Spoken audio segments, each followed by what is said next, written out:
lintang bumedal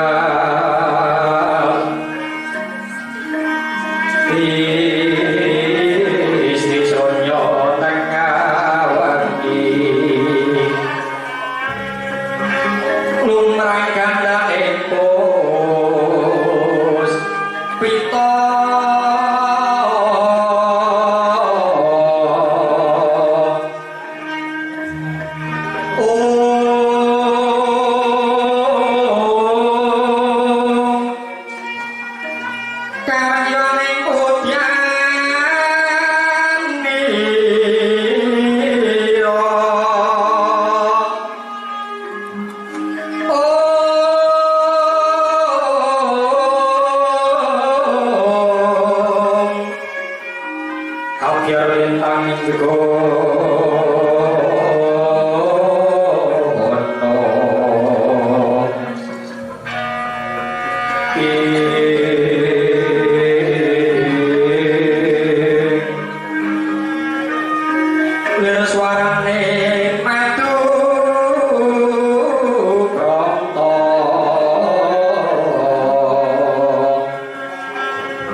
supaya wahyune bisa dimondok marangaken.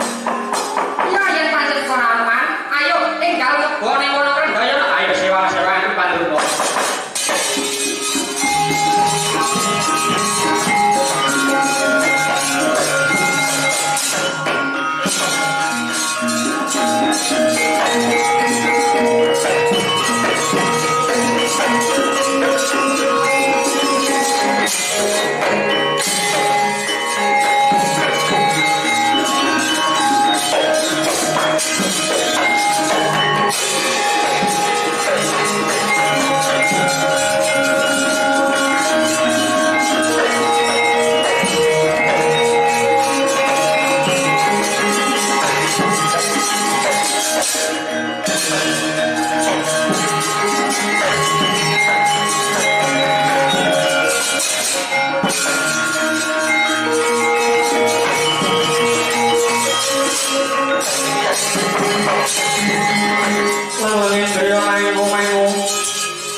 Leno tanpa kami ai pakai ketuk sabri kok melai menika bapak bendara kula Gus Dora dimanyu ingkang rawuh dhateng rangka kula menika Gus. Iya Semar Prapta kami ganti bakal ngati marang Semar tindak pundi Gus. Bakal urbane madyani kono Krendayana wa saprung pati tumuring cakrane kraton. Inggih Dara kula nderek pingatine paduka kepancang Cokaliwanta badhe ngupadi wah cakrane menika Gus yen mangkur ayo tak derake Semar ayo monggo kula derake Gus.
Orang keberanian pikirin mangkono ger Bathara Wulan Derma.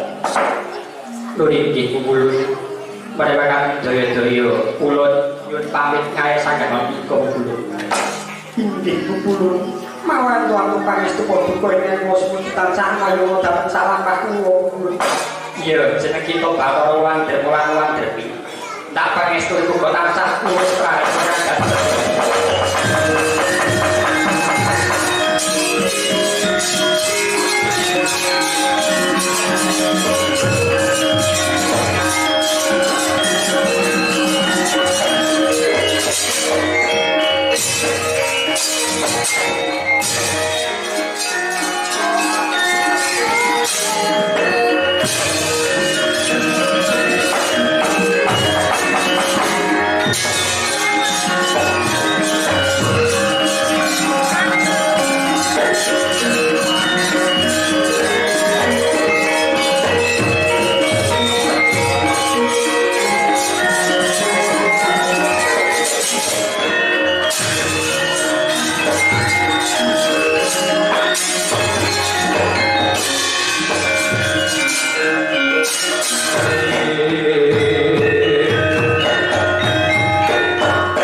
Sinten to ingkang tapa brata ana ing Madayana anggih Atmat Janing Nata Masjina nggih sang Raja Lesmana Mandrapa. Dasare Sang Lesmana ora nampa. Mila gak mungkal. Sesame kasur ngempet bantal jaket lan daharane. Sekedap juga sekedap dahar.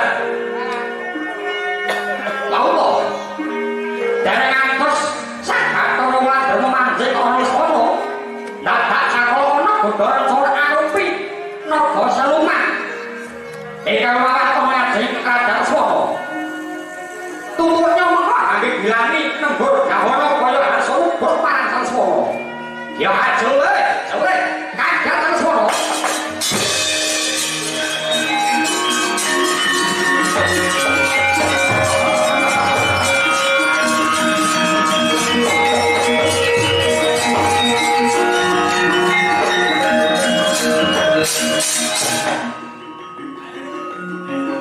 Apa ini?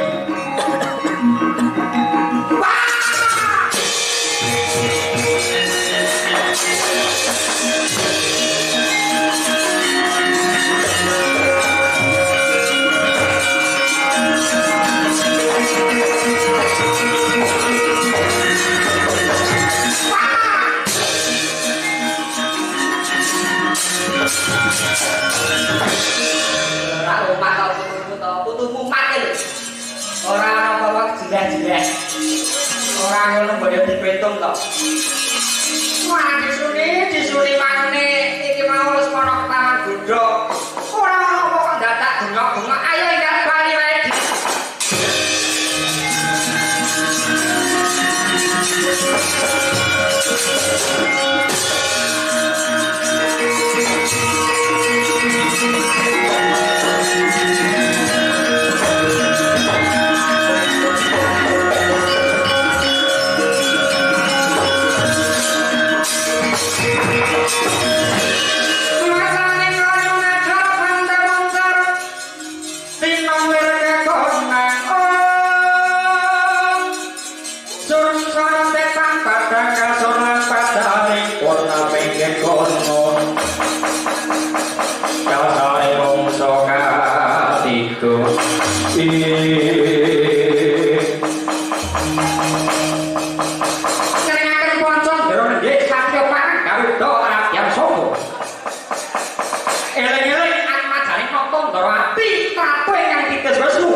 Perawat ayuning cakran auping nggih Sang Bathara Wulan Derma manjing sadya marang Raden Sangga. Anyarengi praptane Walodya Sulistiwa.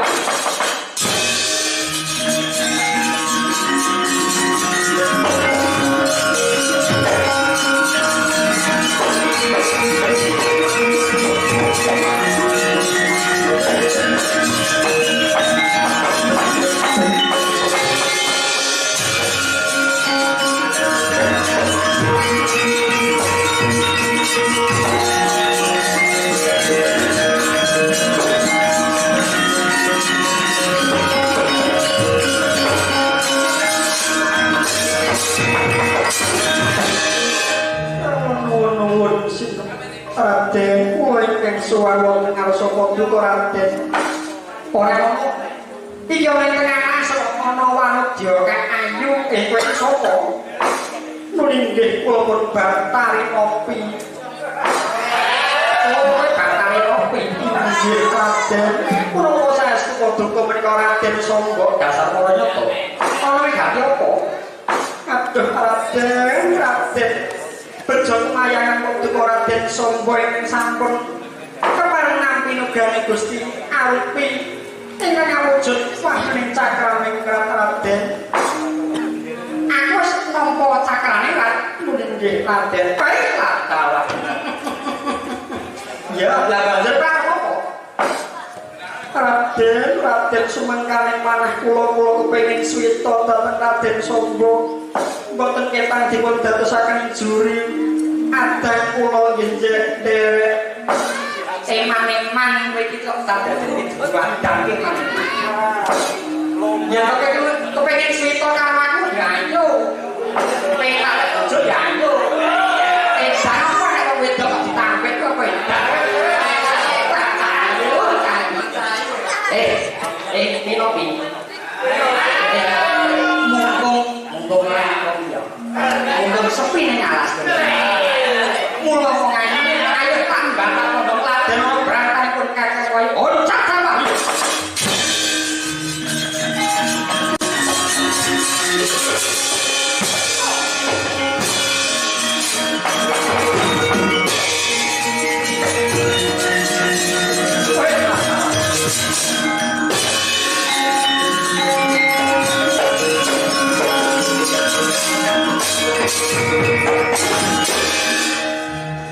Kados pundi Raden? Waduh menika ketingalipun Raden Sangga.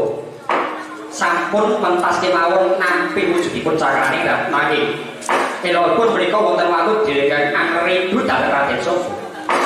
Wah. Mula ya dadi pengeling-eling Yayi. Kados pundi Kakang? Yen to bubar nama wahyu kuwi ora kena gepok sing ora wong wadon. Kabeh pindho ora kena tilik bayi yen to durung selapan kuwi loyo-loyone jaman kuno. Kula ayo dipayu ae ayo tak kereke Kakang.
Sulistya warna jenengmu sapa?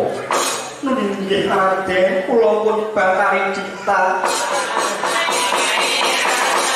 Batari Cinta nggih Raden. Napa duka namipun Raden Abimanyu? Ya pancen para nyata aku Abimanyu.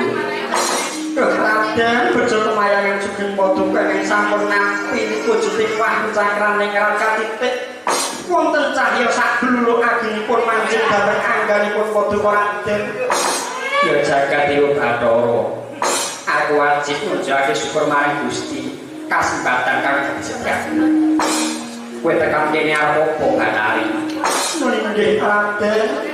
kepareng kula badhe swita dhateng Raden Abimanyu awit sampun dhateng kula damel astosna kaliyan Paduka Raden mila Raden mboten kenang dipun dadosaken juru bubur suket kula nderek matur tinampi pasitan kula.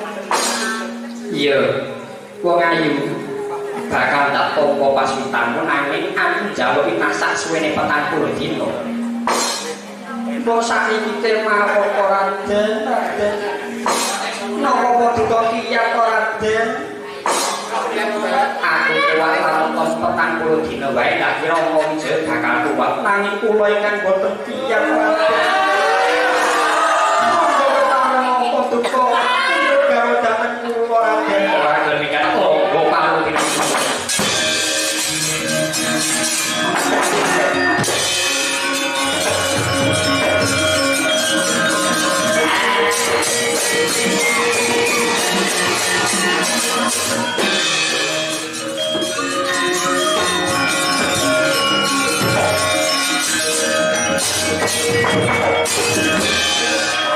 Iki momonganku sejati muridku sing kondang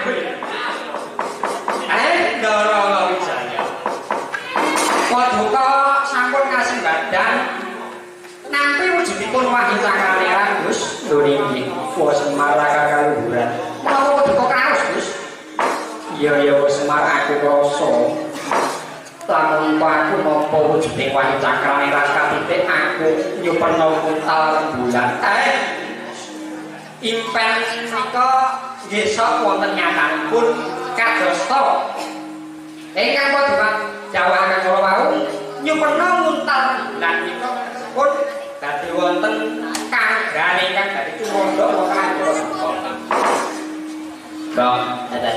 Ora iki.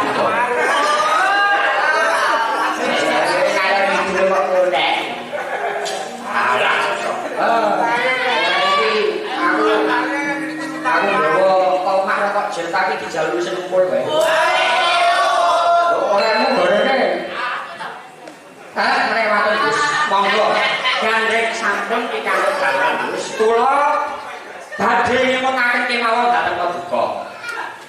Ilo-ilo tiyang rumiyin niku tiyang ingkang bubar nampa wahyu menika silikane wonten kalih setunggal boten kenging kok sing bawaran wong wadon lamunipun 40 dina.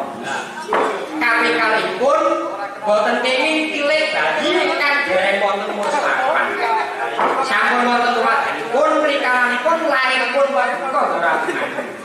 Nalika Ndara Werkudara pikantuk wahyu widayat krungu kabar nampa Dewi Subadra gambaran lah maka terus satemah ndendong dhateng Ndara Abimanyu satemah wahyu menika loncat dhateng ndaran Prabu. Iya Semar yen panjenengan ninggal kanthi ana ing negara Ngamarta dhisik Semar monggo kula dherekaken mundur Gus.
Iki jarang nih,